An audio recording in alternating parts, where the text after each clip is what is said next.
Hello. Thank you for joining me. Welcome back to my channel. Welcome back to my ongoing project of understanding modern poker theory. This video that I'm recording now is recorded, right about the time I'm going to be uploading this. But this video, the rest of the video, was recorded about 6 months ago. The reason that it was not released earlier is because, for a variety of reasons, I didn't like it. I have been entirely too much of a perfectionist, and I've been wanting to edit it and make it look better, and I do still think it looks very raw. But I've had a variety of technical and personal difficulties, not the least of which my most recent one being the breaking of my arm on Christmas Eve of this past year. So that was a fun little gift to myself. But as it being a new year, I am recording this on January 3rd. One of my resolutions for this year was to power through this and just start getting some videos out. I still feel like I have a lot to say on the topic at hand, and wish to move this project forward. So first, I'm going to say thank you for my patience. This is very much a learning experience for me, but I am going to be releasing more videos soon. This video, the following video is completely raw and unedited, such as this video. For the next 6 to 8 weeks, I am going to do very little editing at all on my videos because of this guy here, this little situation here, and other reasons. But I do intend to work on that and get better at the whole project and this whole process and make these videos a little bit easier to watch, but it all takes time. But this is my second video in the series. I have both the third and the fourth one in the chambers, so I will be recording those right after this, and we'll be uploading them very soon, and we will go from there. So again, thank you for joining me. Please leave a comment. Let me know what your thoughts on the video are. Please be gentle. I have a fragile ego, but again, thank you for watching, and just note what you're about to watch is going to be raw, but I still think the information is very good overall and worth putting out into the world. So thank you, and I will see you on the next one. Hello, my name is Adam Murphy. Welcome to my second video in my series, Understanding Modern Poker Theory, where we attempt to understand both the book, Modern Poker's Theory, as well as the concept of modern poker theory. So this is going to be our first real lesson in actual poker concepts. That said, we are going to go very quickly over everything today. In basically all cases of everything that I'm going to cover today, I would suggest this not be the first or last time that you study this particular concept. Well, certainly not the last. If there's anything on here that is completely new to you, I would highly suggest that you spend a little bit of time studying other material going over this concept, because we are going to go and review it very quickly, because it's going to be used as a building block for the rest of what we're doing. But this is not necessarily the point of this course, so I am not going to go into any of them very in depth, and we'll go over very quickly. On that note, there's going to be a number of things that I'm going to make a comment and say, hey, this is homework. For example, everything on this first slide, review basic poker definitions, as well as understanding just hand ranges and how they apply to understanding of the modern game, is something that you are just expected to know and understand in order to follow along on this course. So I am going to refer to that as our homework. I would definitely suggest that you do the homework, that you actually go and look up and study and understand these concepts. As with any sort of learning environment, the more active learning that you do, the more you're going to retain it, the more it's going to make sense to you. So that is what I would suggest, is that the approach to this. We're going to go through these definitions, or excuse me, we're going to go through these slides really quick. I am not going to go through any of the definitions.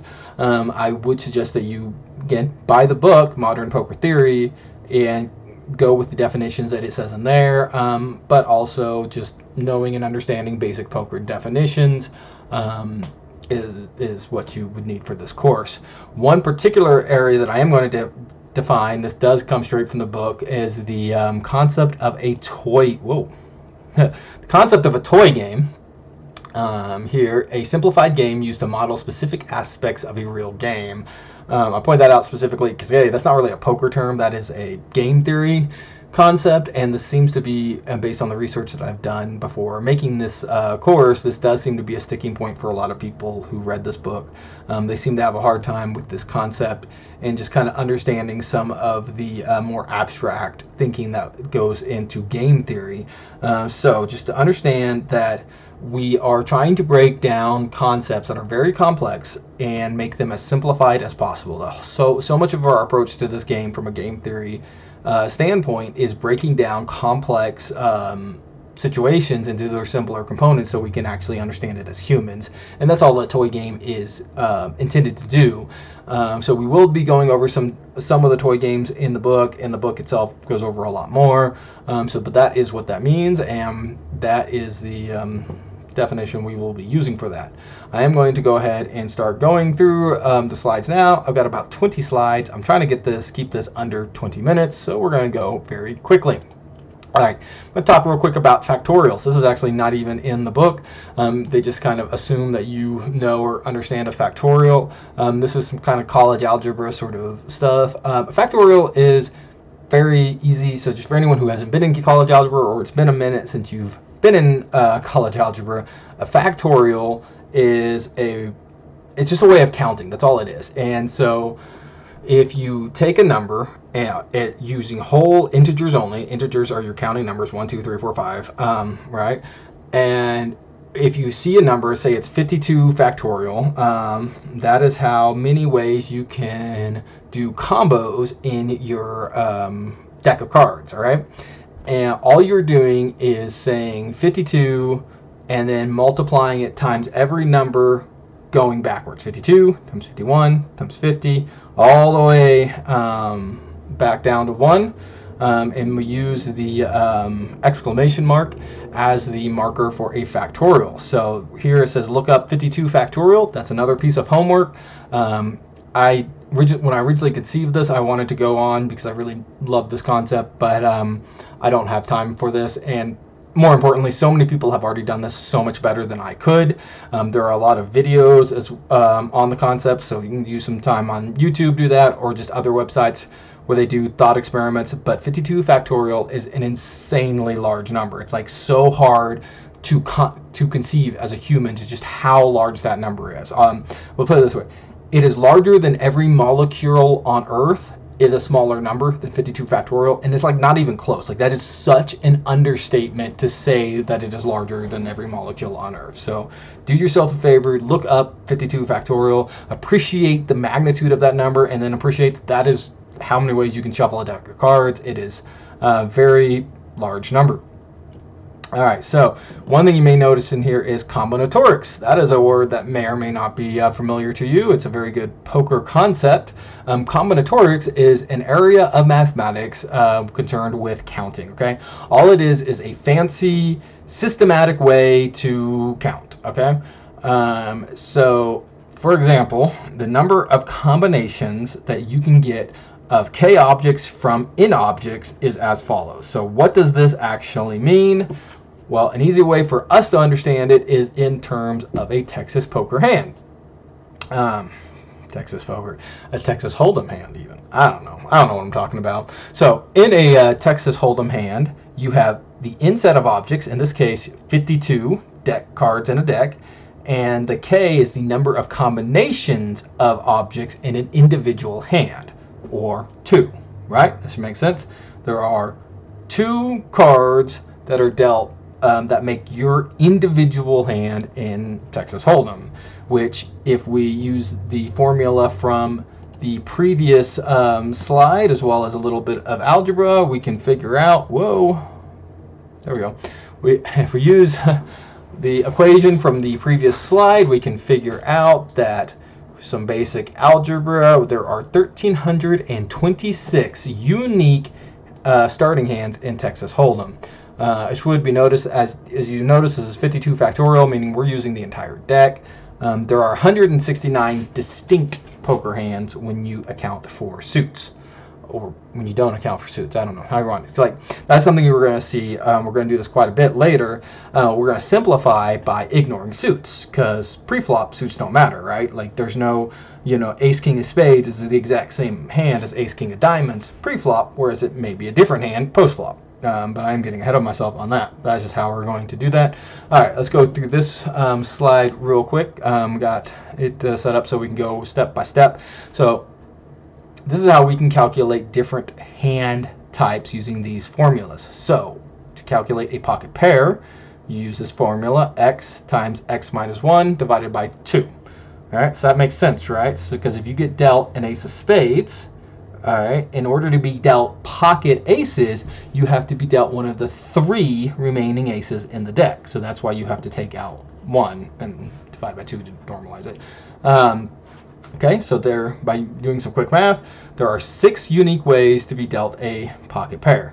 And you can count that real quick if you want. Ace of spades, you can have the ace of diamonds, ace of clubs, or ace of hearts. That's 3 combos. Then you can take the 3 that are remaining and put them together. You get 2 more, and then the last 2. Trust me, you can count it out real quick, and you'll find that there are 6 unique ways that you can be dealt a pocket pair. Now that assumes, one you gotta understand is like ace of spades, ace of diamonds is the same hand as ace of diamond, ace of spades, right? So that's worth understanding there. That's where you get the -2. There are 13 ranks in the deck of cards. Therefore, there are 78 combinations of pocket pairs, okay? There are 78 unique different ways you can be dealt a pocket pair. Unpaired hands are figured out this way, x times y. All right, again, it makes sense because if you get dealt the ace of spades, to be dealt ace king, well, there's still 4 kings in the deck. The fact that you have the ace doesn't remove any, so they're independent variables. So there are 78 unique unpaired hands, and each of them can be dealt in 16 ways. But that is not as useful as it could be because, as we know, as we may know, there's a big difference between a suited hand and an offsuit hand. So it's actually helpful for us to split them like that.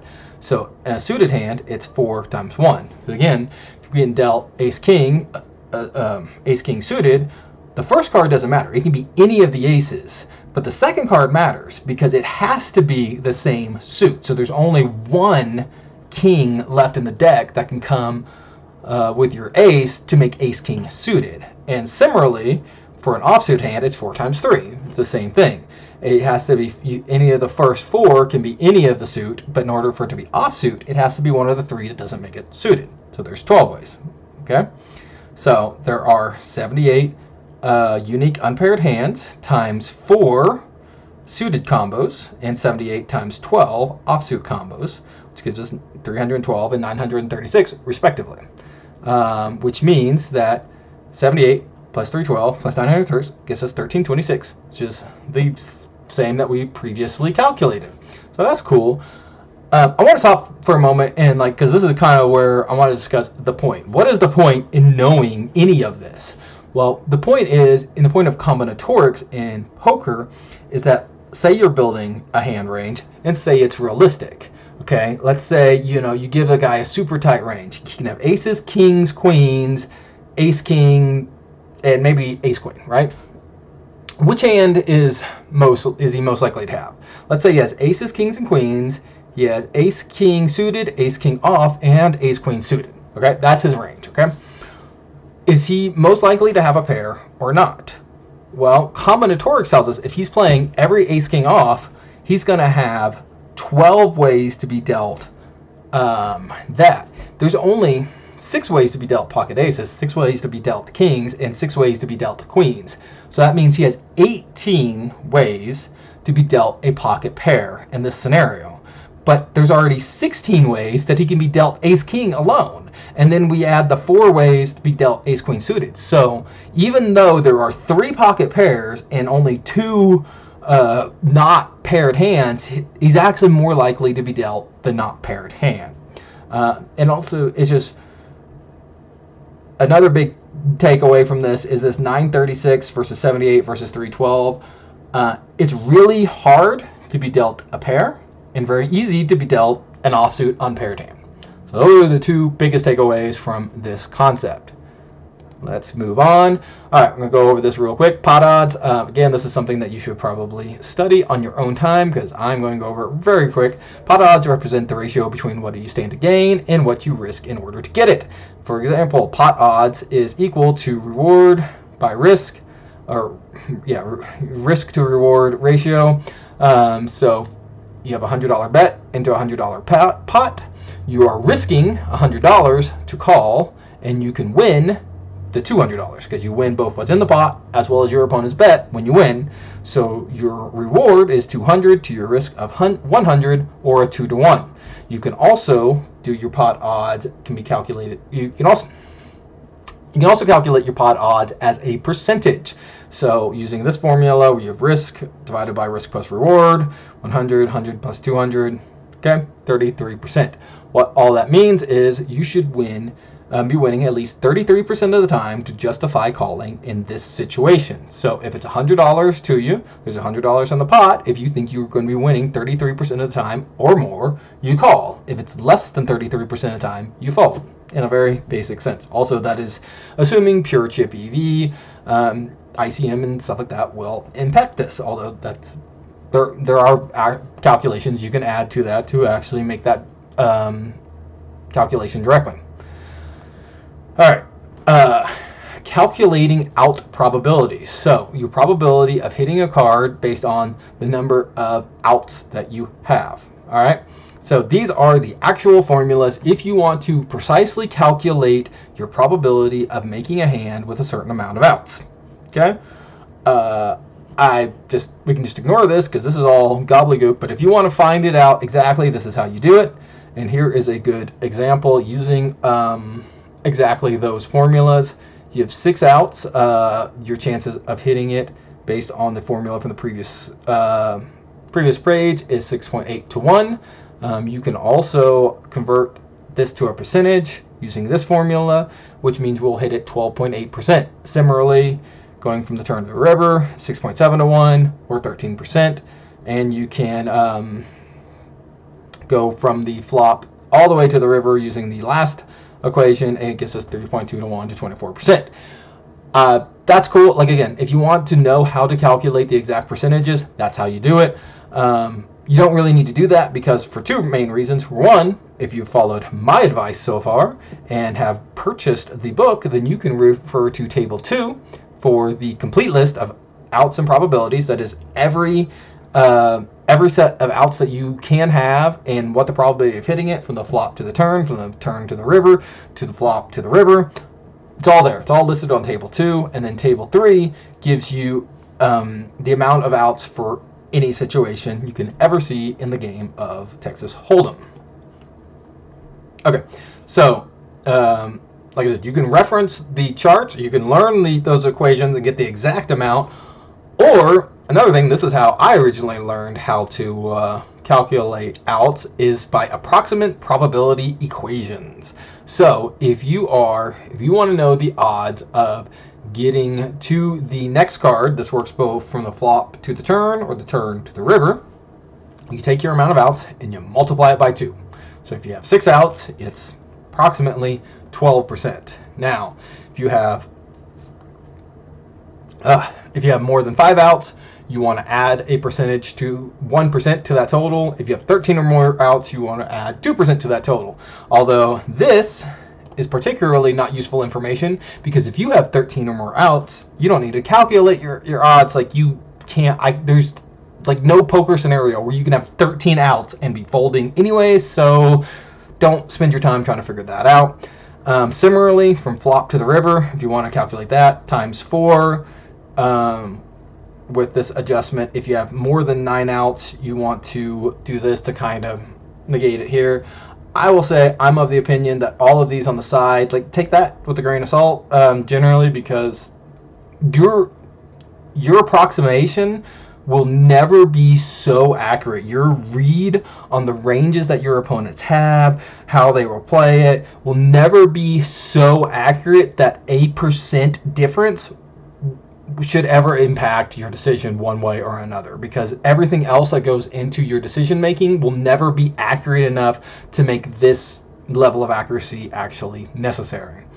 And one more thing is, if you have a backdoor draw on the flop, you can basically just add 4.2%, or essentially 1 out to your calculation. More details in the book on to exactly where that number comes from. Keep in mind though, not all backdoor draws are created equal. Even if they do have close enough to the same amount of chance of hitting a backdoor nut flush draw, you may realize all of your equity when you get there, whereas a backdoor gut shot straight draw may not, because sometimes you'll get there on the straight and be beat, where that's much less likely to happen with the nut flush. All right, moving on.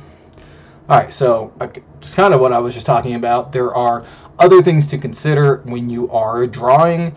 You do want to be aware that not all outs are clean. Sometimes your outs are dead. So like you will make your hand, but it doesn't actually make you the best hand. And then same thing with things like implied odds. You want to just be aware that you may not have the full odds to make the call, the full pot odds to make a call, but if there are money behind, you can go ahead and play in some spots you could not play if all the money was, if it was just your direct odds. I did add, this is my own note to what amount you expect to reasonably expect to win. In my experience, that is one thing that gets people a little bit sidetracked sometimes. Otherwise knowledgeable players sidetracked, that their expectations are not always reasonable. Sometimes they think like, oh, when I make my flush, my opponent's just always going to stack off, or sometimes they feel like they're never going to stack off when they really should. And another really big concept that I think most people are hip to these days, though, is the reverse implied odds. Sometimes there's hands, this is where you see a lot of situations where people are folding their big blind and multi-way pots a lot more these days, because like, yes, you're getting really good odds, but if there's a very good chance that you make a second best hand that you just lose money on, you will give yourself reverse implied odds. All right, moving on. Equity. Equity is the share of the pot as determined by your current chance of winning or splitting at a point in the hand. Equity, again, this is something I don't want to go too in depth in. I'd expect most people who are at this point in the video or are interested in the subject have read or understood equity. If you don't, I would suggest that you study that. There are lots of videos by people smarter than me who have gone over equity. One thing that's important to understand is hand versus hand equity. The one hand, just because one hand has a lot of equity against another hand doesn't mean it's not transitive. In table 4 of the book, it shows the equities of ace king off versus jack 10 suited versus deuce deuce. One of the things that you learn from that is ace king off has more equity than jack 10 suited, and deuce deuce has more equity than ace king off. So if you try to apply transitive properties here, you would think that deuces would have more equity than jack 10 suited, but in fact jack 10 suited has more equity against deuces, jack 10 suited is ahead of deuces pre-flop. That's what I am trying to say, but do reference table 4 in the book to see that in practice. And then as well as table 5 shows you all different kinds of matchups of, if you have one card over, one card under, if you have ace jack versus king queen, you have king queen versus jacks, all the different permutations, and it just shows you the different equity matchups of different hands. And then we also want to do hand versus range equities and range versus range equities. There's just all different ways that you can calculate equity. So we are going to move on. Just be aware that that is a concept to know about. All right, and then expected value is what you expect to win or lose on average in the long run in a given situation.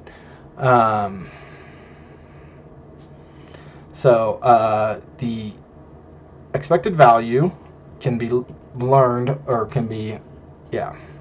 expected value can be calculated with this following formula. is the percent of the time that you win times how much you win when you win. Phone's ringing. All right. So, the your long-term expectation can be calculated using the following formula, where the percent of the time that you win times the amount that you win minus the percent of the time you lose times how much you lose, or the amount that you risk, is why it's R. By definition, the EV of folding is always 0, and that is in chip EV situations. This is, that is not true in an ICM situation, but that is, because you can knock out, but we're talking about chip EV at this moment. If the exact EV of every situation is known to all players, then poker becomes trivial. But one of the great things about poker is that is not true and will not be true. No matter what people want to convince you that this game is solved or that the computers can do it all, that is not true. And that is part of why I'm doing this course, is to show us how to fight back against computers, or at least expose what the computers are actually doing, so it doesn't all seem like magic. For my money, and for me in general, I would recommend doing EV and most all calculations in big blinds. Do your calculations in big blinds as much as possible, because of a couple reasons. For one, it just makes the math easier, but also it reinforces the idea that poker is poker. The math of poker remains the same, whether you are playing 1-2 or 100-200. It's all poker. Okay.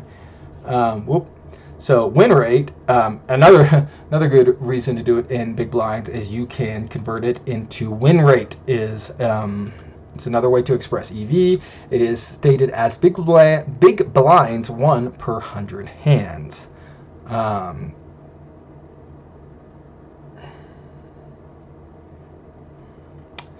This is the most common metric that is used to determine if somebody is a winning poker player in general. Although I will say, especially if you're talking about long-term professionals, there are some other intangibles to consider, because you can have a great win rate, but if you have no bankroll management, if you have no game selection, if you have no no discipline, it's not going to win. For one thing, like if you don't have those things, your win rate's going to drop over time, is kind of the point. I guess if your win rate always stays up, then it doesn't matter, but it's not always going to stay up. Real life does matter. And so you do expected value, percent expected value. So this gives you the percent EV that you have in a given pot. All right. Just a quick concept of fold equity. Again, fold equity is the extra equity that you gain from your opponent folding. So if the villain folds some percentage of the time plus the villain's hand equity, gives you your fold equity, and then your total equity is your hand's equity. Did not mean to cross that out. I was trying to underline it, but I can't undo it now. Screw it. Plus fold equity. Okay, nothing really new here. Should be too surprising to anybody watching to this point. This is a very good, or a very big, important concept that I think has not been all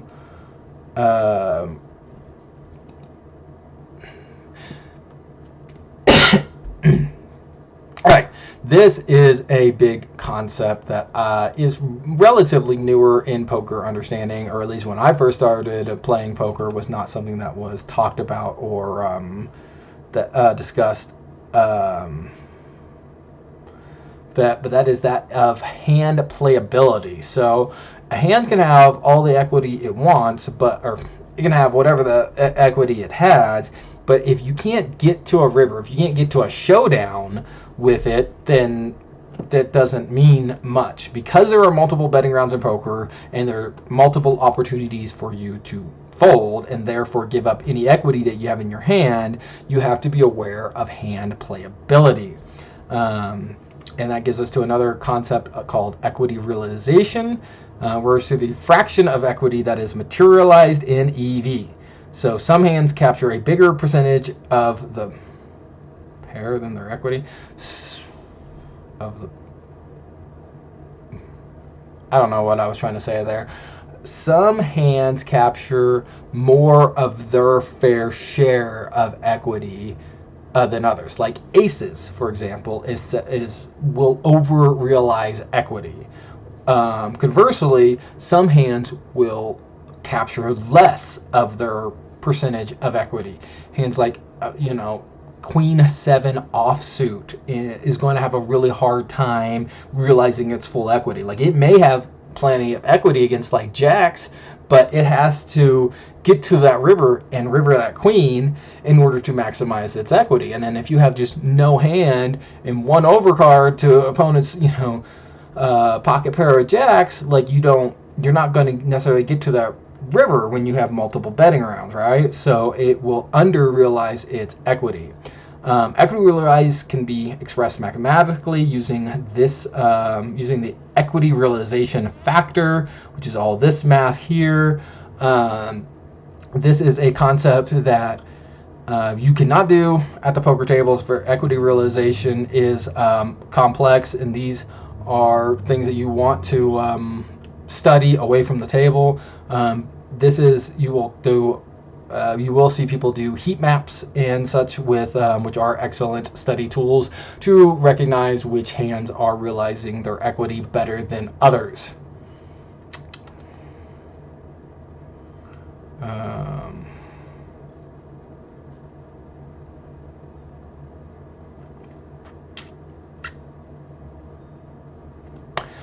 Yes. So, one thing that is important to realize about this and about solvers in general, solvers are a study tool, and people have learned quite a bit by studying solvers and studying things like heat maps and things like that.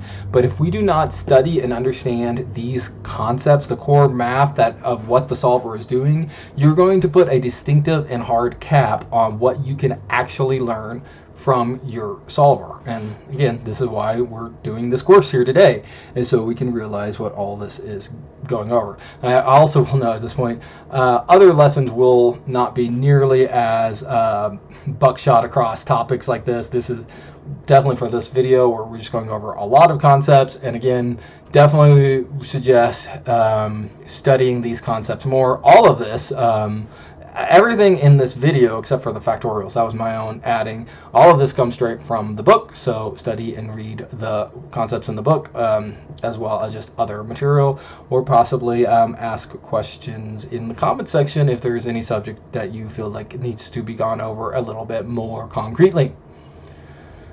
Alright, so here is the factors that affect hand playability. Position. If you are in position, you're on the button, you're going to have the most equity realization. Some of that. Hand strength is also very important, as I already mentioned before. Aces over realizes hand. Aces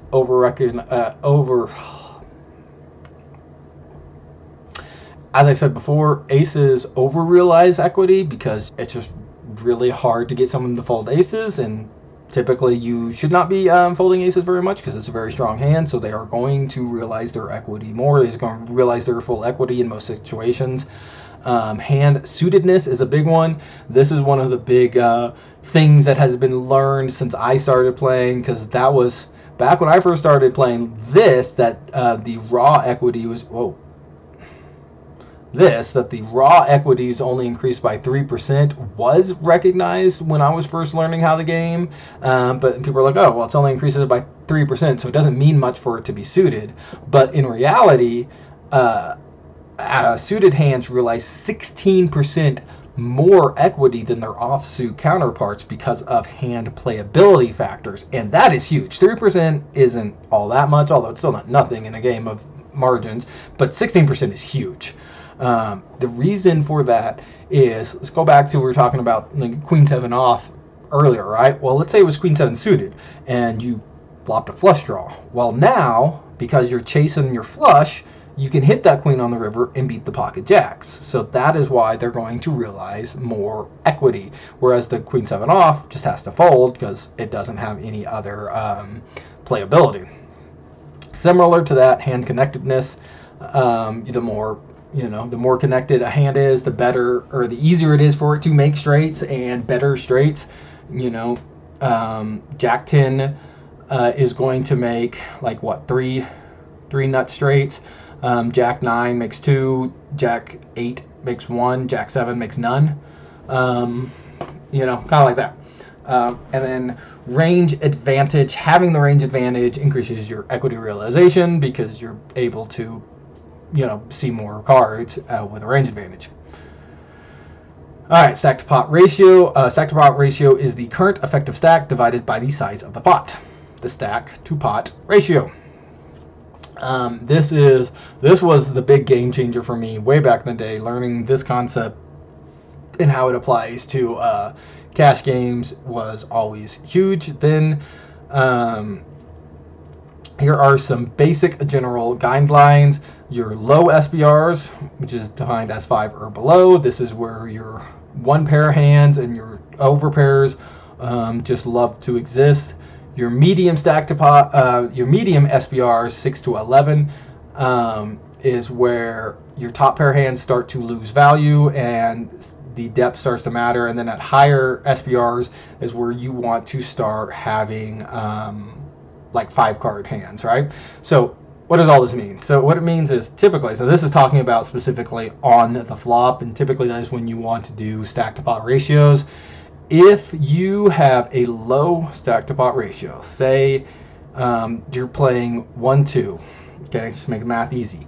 Okay, you're playing 1-2, you have $100, not $100, so you have 50 big blind stacks, okay? You make it $8, someone calls, there's now 16, so what you want to do is to calculate your stack to pot ratio, you take your starting stack at the start of the flop, so it's $100 minus 8 gives you $92, and there's 16 out there, so you have $92 divided by 16. You have a stack to pot ratio of 5.75.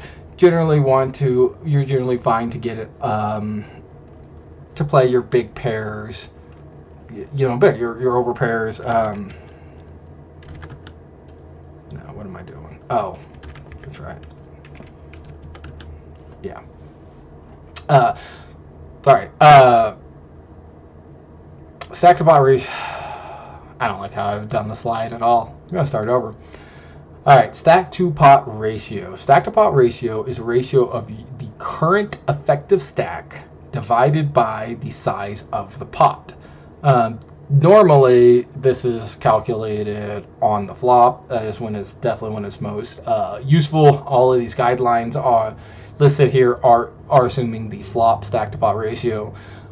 Technically, on any post-flop street, you could calculate it, but the usefulness of that information is much less. But generally speaking, so this is, how much after all pre-flop bets have been pulled in, you take the stack as it stands going to the flop and divide it by the pot, and it'll give you a ratio, and the lower the number, the more your one pair hands like it. Aces, ace king, whatnot, they love a low stack to pot ratio, whereas your pocket pair, your smaller pocket pairs like medium or high, they don't really care. Things like your suited connectors, they really like the high stack to pot ratio. This is directly related to things like implied odds and whatnot, but the long and short of it is when you have a lot of money left to play, and so that means there's going to be, in order for all the money to get in at 11 plus stack to pot ratio, means there's going to have to be betting on every street and possibly a raise, or even there's got to be betting on every street and a raise on at least one of the streets in order for all the money to get in. And for that to happen, at least one of the players is going to have a very big hand, and so both players should have a very big hand. So when you get into the higher stack to pot ratios, you want to really be playing your highly nutted hands, sets, high flush draws, nut straight draws. Single pair hands have a hard time getting to showdown at such deep stacks profitably. So anyway, that's all I'm going to say about stack to pot ratio. Range morphology. There's a fancy word for you. What the hell does that mean? So this is just different ways that we can classify ranges. So one thing that we will talk about quite extensively later in the course is different ways that we can break down various boards and whatnot. And as we have already discussed briefly, poker is a very complex game. There's a lot of things going on, and we want to simplify things by classifying certain hands in certain ways so that we can kind of bucket things and make it simpler for us to understand. So I'm going to go over a couple of these terms. This is actually important because I do see people misuse these terms quite a bit. Most people know these terms, but they don't always use them correctly. So these are the correct definitions that we will use in this course. Also, these are the correct definitions that you should use if you were talking about these subjects. So a linear range is one that is composed of the highest equity hands without any gaps between them. It is just the top left corner of your chart, basically. It's just the best hands that you have. Versus a polar range, which includes like the highest, most nutted hands, but also some low equity bluffing hands. And then if we say a range is perfectly polarized, then they will have only nuts and only bluffs and no marginal hands at all. They also have you can either call it a dipolar or condensed range. Most people call it condensed range, but depolarized is technically also correct. That has both your strongest, most nutted hands as well as your weakest hands removed, and you're left with nothing but mid-equity or your marginal made hands marginal hands. This could also be pre-flop. So just your mid-equity hands, all of your just middling hands. You don't have any of the super nuts, but you also don't have anything that's super weak. You have everything, all the hands that are pretty good, but not necessarily nuts. This is one that definitely gets people confused sometimes. A capped versus an uncapped range. A capped range is missing the strongest hands, or versus like a capped range is one that is missing all of the strongest hands in the range, versus an uncapped range, which is not. It can have all of the super nuts.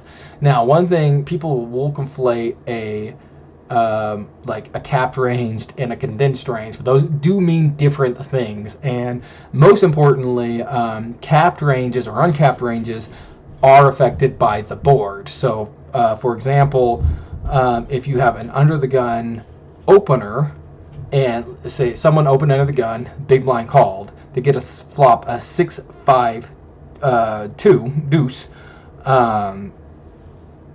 They are capped. The under the gun range is capped because they don't have any of the nutted hands. They may not even have like sixes and fives, pocket sixes and pocket fives on this range. So like while they may have a lot of marginal made hands, like pocket aces would be a marginal made hand on this flop, they don't have 3-4. They don't have pocket sixes, whereas the big blind does have 3-4 and pocket sixes.